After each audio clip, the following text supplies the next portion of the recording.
Watch this. The state of Idaho isn't quite burning up just yet, but we could because it's hot and dry and it's only July.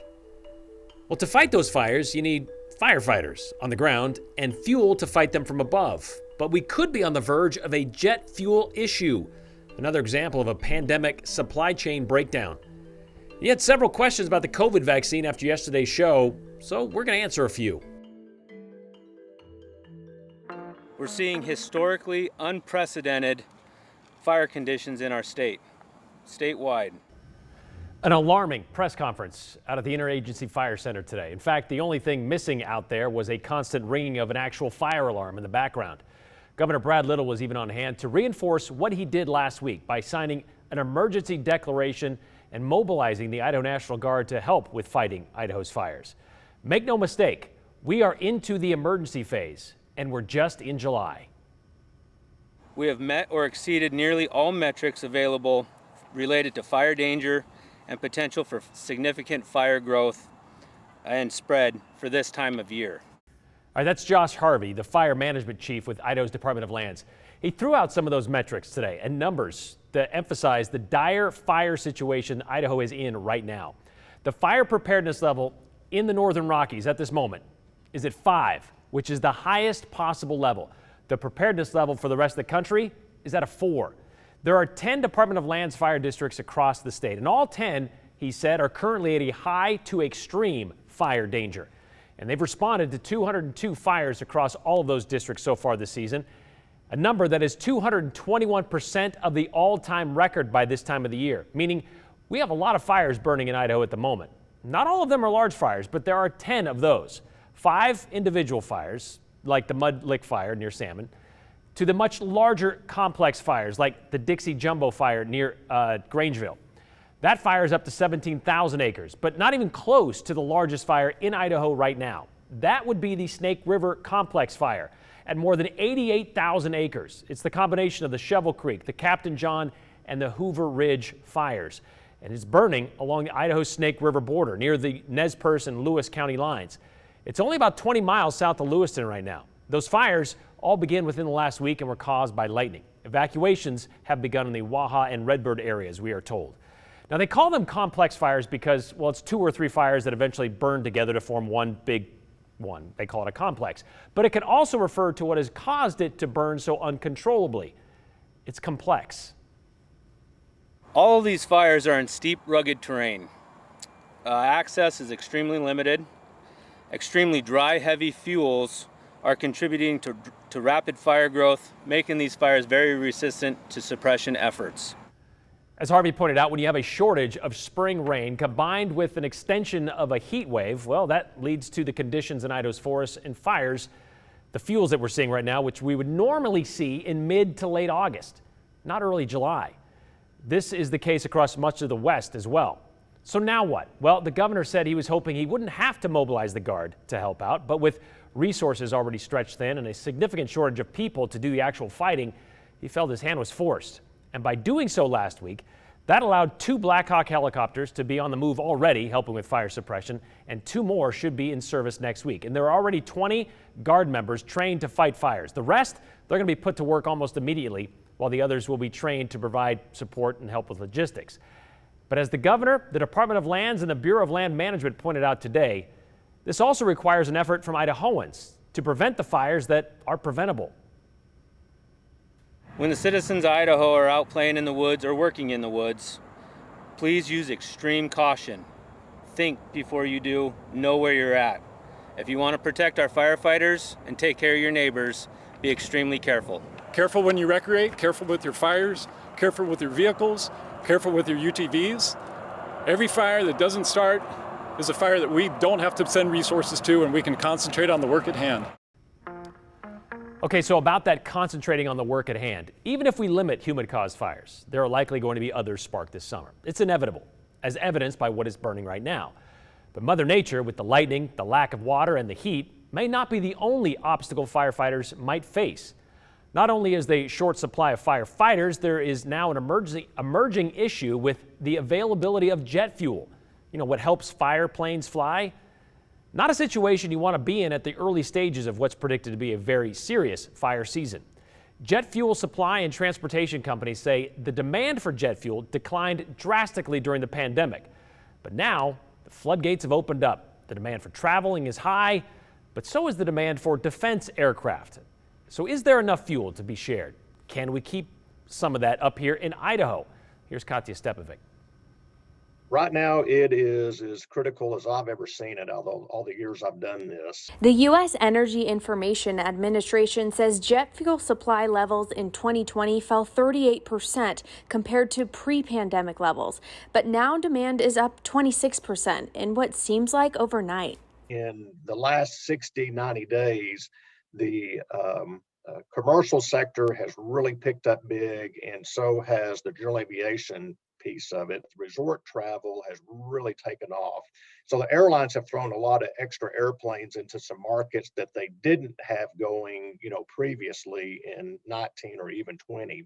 Mark Haynes is the vice president of sales for AvFuel Corporation, a company that sells jet fuel. He says right now the demand for fuel is high and supply is low, especially in the Northwest region. Last year, when we look at 2019, the jet fuel production went down to, more than half of what it was in 2020 was half of what 2019 was. Your product in Boise comes out of Salt Lake City, and there's only 2 refineries in Salt Lake that make jet fuel.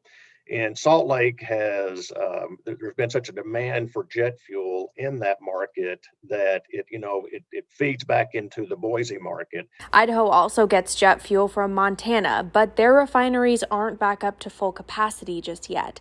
And like most industries, there's a shortage of employees, specifically truck drivers, to transport the jet fuel. Drivers were laid off, equipment was liquidated. And what we saw is just a down spiral up until probably the beginning of the second quarter of this year. And when the floodgates opened back up, they've opened up very quickly. Jeff Cyphers is the president of Humboldt Pacific, a company that transports jet fuel. He says his workers are typically busy in Idaho during fire season, but this year could be different. Coming out of COVID into what looks to be a very serious fire year, potentially, no one is prepared. There's not enough equipment, there's not enough drivers, and there is not enough fuel to go around. And the employee shortage outside the aviation industry is also working against them. Simple things like getting our equipment repaired, our trucks repaired. We're finding that dealerships can't even look at our trucks for 2 to 4 weeks because they're short of mechanics. And so we just have this constant snowball throughout the industries that is really limiting our ability to react to the upcoming fire season. So what does that mean for firefighting aircraft in Idaho during an excessive dry and hot season? One capacity that we do have in our toolbox is really to move aircraft to where the fuel is, but we are examining it and trying to figure out how we can move our resources more effectively to where the fuel is. Cypher says he believes that by removing the cap on the number of hours that truck drivers can work will help. But if the fire season gets out of control, he says other state governors will need to step in and direct where the fuel goes. I'm the eternal optimist, but I don't see us fixing this problem any sooner than next season. We just need some direction as to how do we service all this and keep the wheels in motion that makes the economy work, then also makes lively, that people aren't losing their homes and properties due to the fires and things like that. All right, Katya, so it sounds like it's going to take a lot more than just hiring more drivers to solve this problem, right? Well, absolutely. And it's actually mandatory for truck drivers to take a required break after working anywhere from 60 to 70 hours. And Haynes says that other state governors have actually stepped in and completely removed this break requirement so that they can work longer hours and deliver fuel to these airports in need. And I reached out to Governor Little's office, and they say this is actually something that they're talking about as we speak. As we heard today during that press conference, it's not necessarily Boise that's having an issue with jet fuel. It's getting that jet fuel to some of these smaller airports where some of these planes have to stop in and land as well. So we'll see. Again, thank you very much, Katya.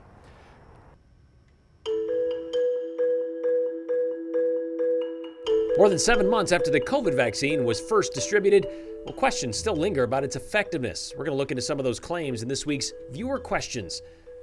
You have something you've been wanting to ask us, or maybe something you just want to get off your chest? Whatever it is, send it to us in a text. Our number, 208-321-5614. Be sure to include your name and the hashtag #the208. And don't worry, if we don't answer it today, we could certainly answer it another day.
You know, if there's one thing we've learned over the last year and a half or so, whenever we talk about politics or COVID, we know our inbox is going to blow up. How about when we mix the two like we did yesterday? It was almost hard to keep up with all those messages that were coming through in the show and outside of the show. Specifically with our interview with Speaker Bedke. Got a lot of people fired up about the COVID vaccine and should they be mandatory for healthcare workers or not?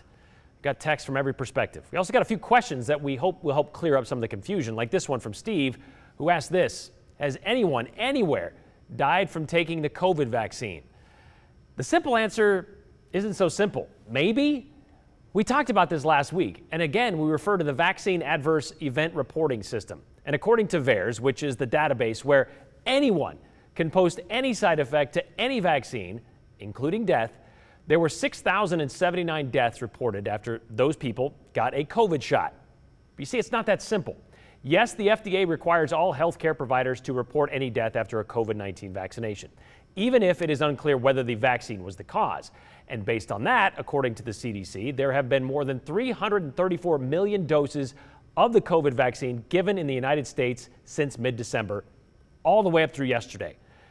And if those 6,079 people died because of it, well, that would be a 0.0018% risk of death from the vaccine.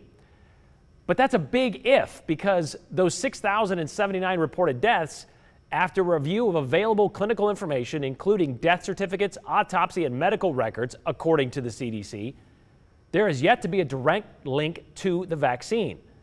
So there's no simple answer to this question. Have people died after getting a COVID vaccine? Likely. Did they die because of that COVID vaccine? At this point, it's not that definitive. But that leads us to this question from Ken. How many vaccinated versus unvaccinated Idaho residents are dying each day?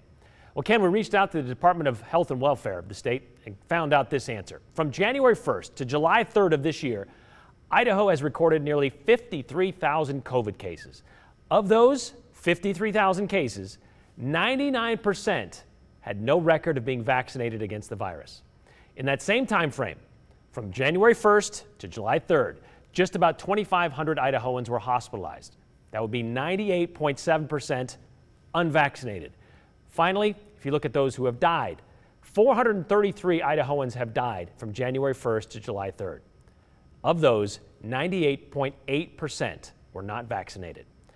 It is important to point out, however, that not everyone was eligible to get that vaccine until early April. So there was a lot of window there, meaning those numbers might not tell the entire story. But you can see just how quickly COVID deaths started to dwindle after the general public, which means everyone over the age of 16, was eligible to get the vaccine.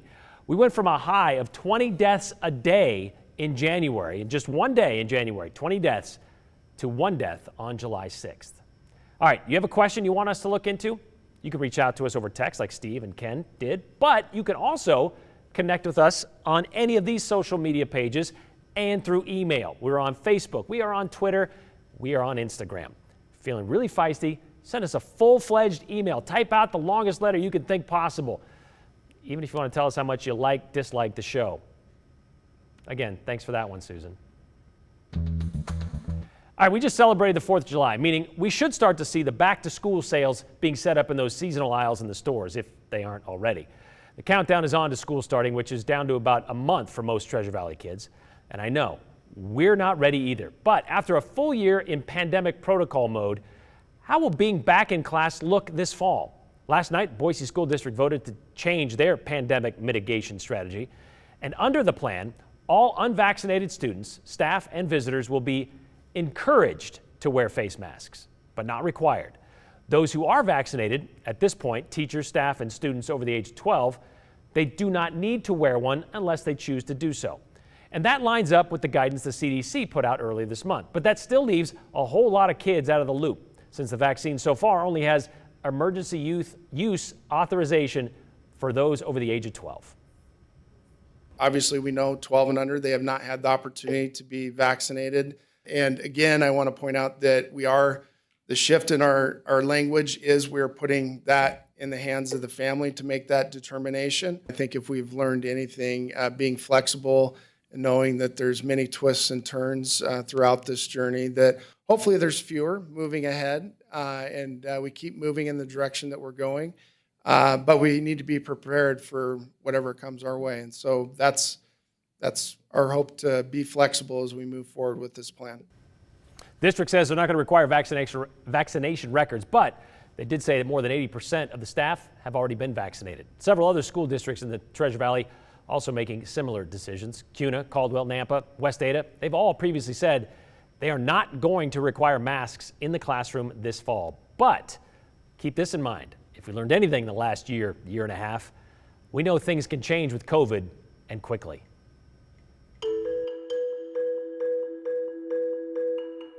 Back in 1999, Boise police officers were, well, instead of handing out tickets, they were handing out fast food.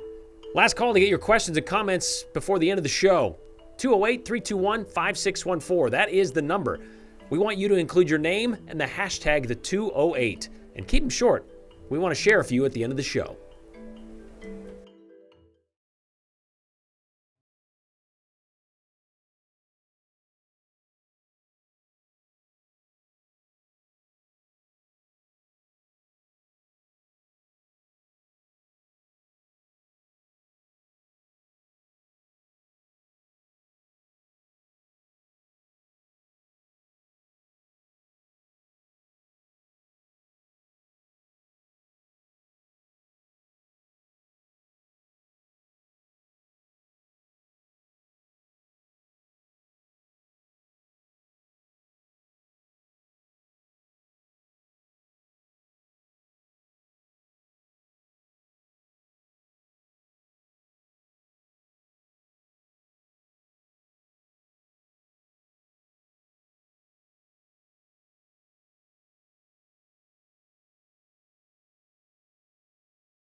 Temperatures today and right now just a touch cooler than the last couple of days due to a disturbance moving by to our northern regions and also because of the smoke that's been around the area. 95 in Boise right now, 102 in Ontario. Be sure to check back with Rick at 6 to see what the official high was for the day today. He'll have that information coming up if that's what you're interested in. And our air quality, you've noticed the haze and the smoke hanging around through the Treasure Valley, largely in that yellow category, but sometimes it does bounce up to orange for a time at the bottom of the orange group and then back down to yellow, and that's where I expect it to be for the next several days. Magic Valley forecast tomorrow, hazy, smoky skies, mid 90s on board for our afternoon highs, mid to upper 80s in our central mountains, and a similar story for the west central mountains and through Long Valley, right around 90 degrees for most locations for highs tomorrow, and a few of our hotter spots making it up into the triple digits tomorrow.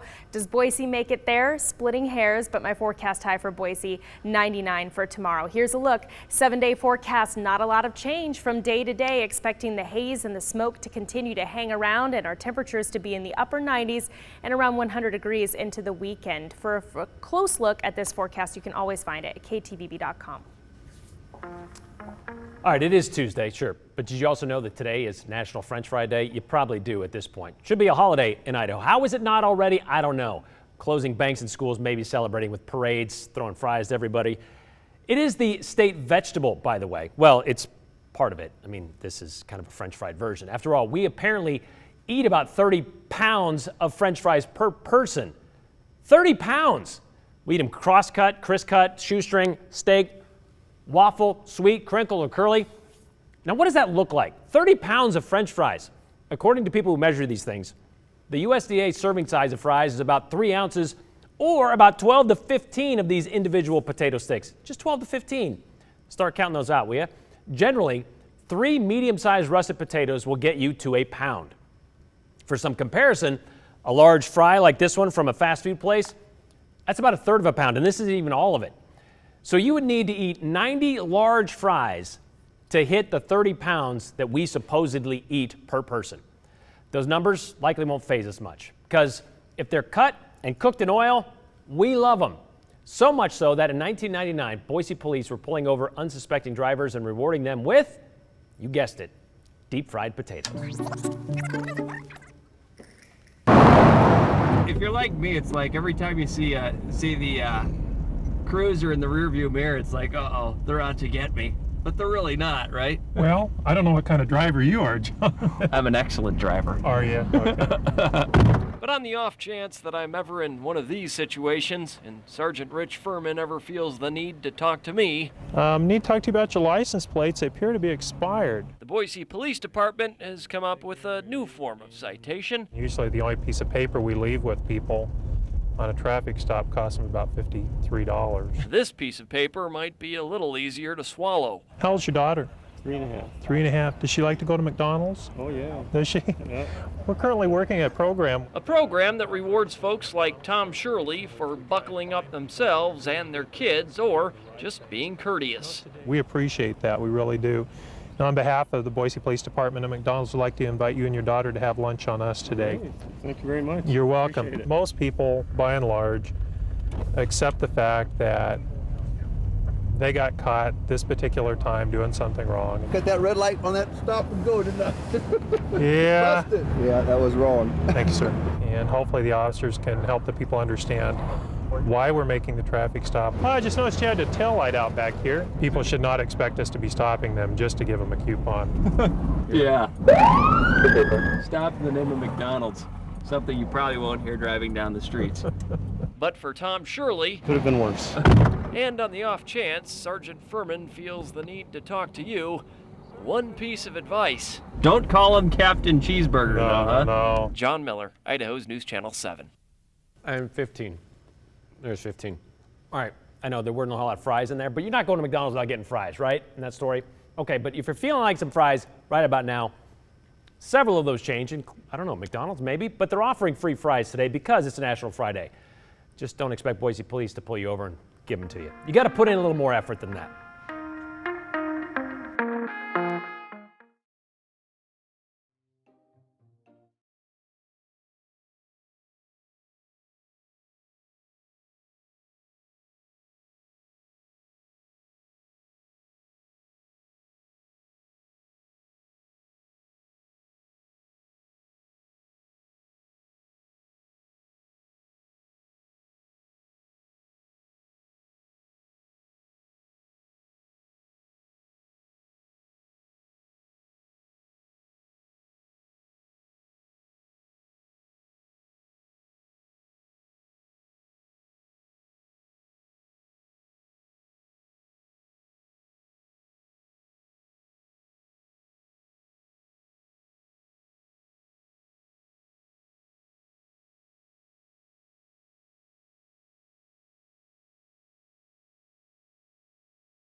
£30 a year.